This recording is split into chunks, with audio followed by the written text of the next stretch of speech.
The highest art of warfare is not to fight at all,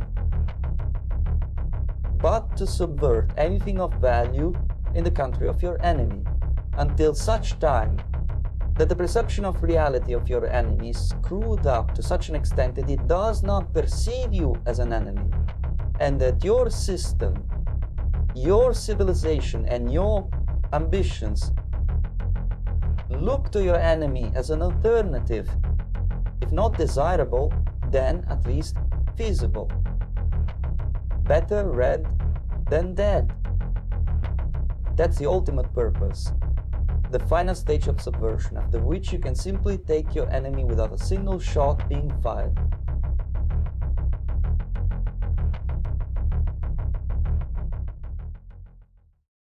Rules for Revolution is a document allegedly found in Düsseldorf in 1919.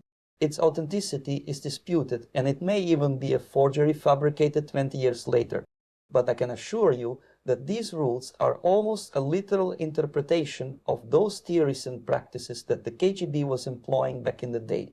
Therefore, if the document is not authentic, it was nonetheless created by someone who at that time in history understood the dangers of ideological subversion. In any case, the West was not able to prevent the following rules to destabilize its societies. Rule number 1, corrupt the young, get them away from religion, get them interested in sex, make them superficial, destroy their ruggedness. I don't think that any KGB agent back in the 1950s or even 60s would have imagined the level of success reached in this area. Western societies went from this. She must know how to cook, no food. To this. Fire, fire. Ice cream so good. Oh, thank you, baby. I love you. Yes, popcorn, yes. From this. Oh, John, if it's worth dying for, it's worth living for. They're calling to us. Not to give up, but to keep on fighting, to keep on pitching. To this. If you were president for a day, what's the first thing you would do? Load up on freebies, fly somewhere I wanted to go. And from this to this. LBG. Rule number 2. Get people's minds off their government by focusing their attention on athletics, sexy books, plays, and other trivialities. This strategy also yielded great success. Take, for example, the Marxist open border policy, which is causing rampant crime in our streets. Most Westerners focus their attention instead on childish superhero movies, silly Netflix series, and sport matches. And let's not even talk about the state of entertainment and sports today. I try to focus on my swimming, what I need to do to get ready for my races, and just try to block out everything else. I won! I'm a strong woman! How dare you? Rule number 3. Divide people into hostile groups by constantly harping on controversial matters of no importance. A society is comparable to a house full of inflammable materials. To destroy this house, the enemy does not have to intrude physically into it. It is enough to start a fire next door and wait till the wind blows in the right direction. Meanwhile, the enemy may throw in some great ideas for the owners to argue about in order to take their attention off the actual fire. Smart people would notice the fire and remove the inflammable materials before the house catches on fire. Useful idiots will keep arguing about whether it is constitutional or not to pay firefighters or the equality of husband and wife in domestic chores, as in who should remove the combustibles, until the actual explosion blows their enfeebled brains all over the neighborhood. Rule number 4. Destroy the people's faith in their natural leaders by holding the latter up to contempt, ridicule, and defamation. At the same time, unnatural leaders who are going to destroy their nation should be praised, applauded, and honored. Let's compare who does a better job representing the United States. I apologize, wrong footage.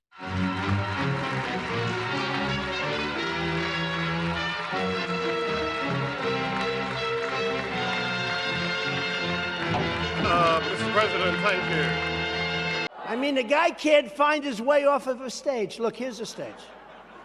Here's the stage. I've never seen this stupid stage before, right? I've never seen it.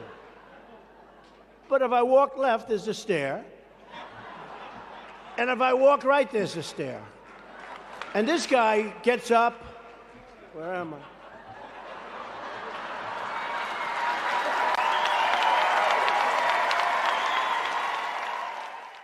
But I tell you what, I don't know about you, but I'm going to go to bed.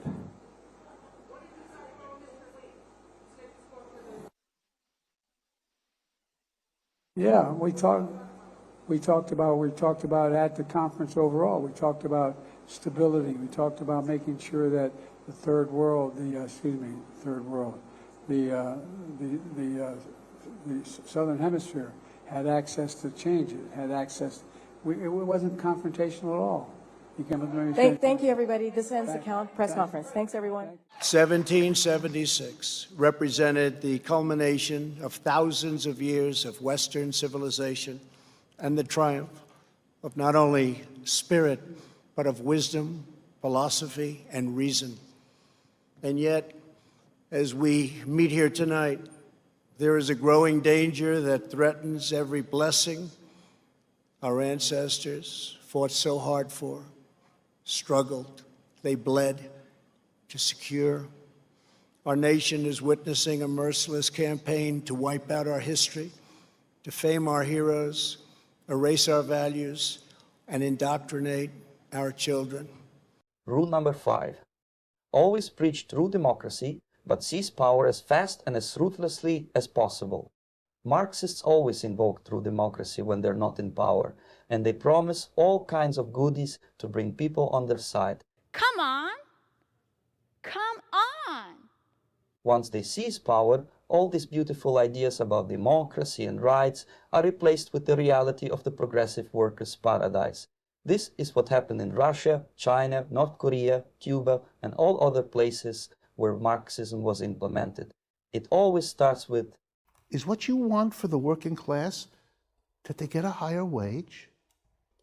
That's like giving the slave more money, or more food, or more clothing. You give workers more money, they go to the mall, stay more hours. Is that it? Is that it? Better working conditions, better wages? Or is the problem that it's a worker who doesn't have any control over his or her life in the workplace, and consequently not much control anywhere else either?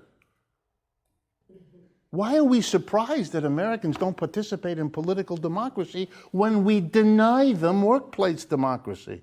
Where the hell would they get the incentive or the knowledge or the skill or the ability or the appetite for democracy if it's denied to them where they are 5 days of the week, all the best hours of that day?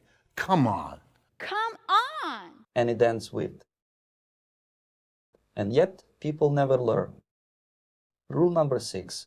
By encouraging government extravagance, destroy its credit, produce fear of inflation, rising prices, and general discontent. Once there are enough useful idiots in the government, this is very easy. The subverter doesn't have to do much and can just sit back and let the natural disposition of these people do the rest. Every useless public infrastructure. On Saturday, the city of Delray Beach held a ribbon-cutting ceremony for their LGBTQ Pride crosswalk. Silly welfare program. Come on! And unnecessary war. The decision of one man to launch a wholly unjustified and brutal invasion of of Ukraine. Advances the strategy, as the excessive spending will result in ever-increasing public debt, creditors' distrust, and therefore inflation, and consequently discontent among the population. If you're anything like me, you like to be surrounded by a snack or two while watching the big game. You know, when buying snacks for the game, you might have noticed one thing. Sports drinks bottles are smaller. A bag of chips has fewer chips, but they're still charging it just as much. And as an ice cream lover, what makes me the most angry is that ice cream cartons have actually shrunk in size, but not in price. I've had enough of what they call shrinkflation. It's a ripoff. Some companies are trying to pull a fast one by shrinking the products little by little and hoping you won't notice. Give me a break. The American public is tired of being played for suckers. I'm calling on companies to put a stop to this. Let's make sure businesses do the right thing now. Rule number 7. Foment unnecessary strikes in vital industries, encourage civil disorders, and foster a lenient and soft attitude on the part of the government toward such disorders. Strikes in vital industries and essential services are instrumental in creating social unrest. Of course, once the progressive workers' paradise is implemented, there will be no more strikes. Anybody who refuses to work will simply be lined up against the wall and shot. We stand them up against the wall and pop goes the weasel.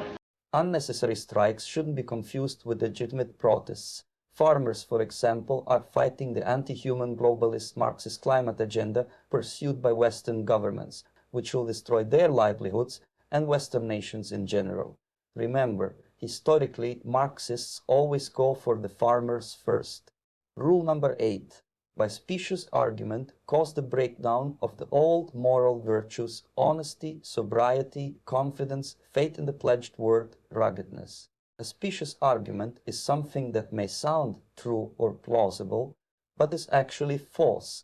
So, for example, the argument against ruggedness would be that to make an individual resilient, it is necessary to make him experience things that are unpleasant, and therefore we would hurt his feelings. If we're good people, why would we hurt someone? Of course, by thinking more deeply about the matter, we can realize that life in general is rich of suffering, and that by making an individual more resilient, by administering small doses of pain, he will be better prepared to endure pain in the future.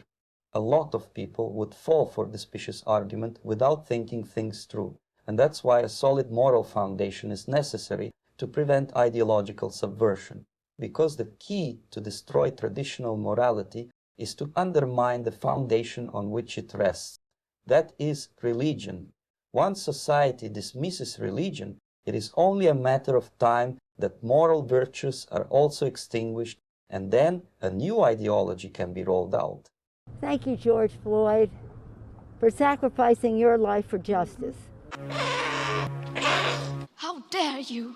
Rule number 9. Cause the registration of all firearms on some pretext, with a view toward confiscating them and leaving the population helpless. The United States of America is the one advanced nation on earth in which we do not have sufficient common sense gun safety laws. This is the key difference between the United States and other Western nations where firearms are not allowed for personal protection. People in the European Union can still protest in creative ways. But once the state decides to exert all its power, it may easily overcome resistance from the population. Just remember what happened during COVID lockdowns. Tell me the law that I have broken by being here today. Tell me what law I have broken. You cannot tell me any law that I've broken. Speak to me. The law he's broken is that protesters can't meet in groups of more than 2 under current emergency coronavirus legislation. And he was in a group of 3 protesters outside King's Cross Station. In the US, it will take some additional effort. My name is Mel Bernstein, and they call me the most armed man in America. I have over 4,000 weapons in my name, over 200 machine guns. I have mortars, bazookas, tanks, half-tracks, attack jeeps, flamethrower, and everything I have is legal in the state of Colorado. This is one of the first signs they see when they drive up Dragon Man Drive. You gotta ask yourself a question. Do I feel lucky? Well, do you, punk?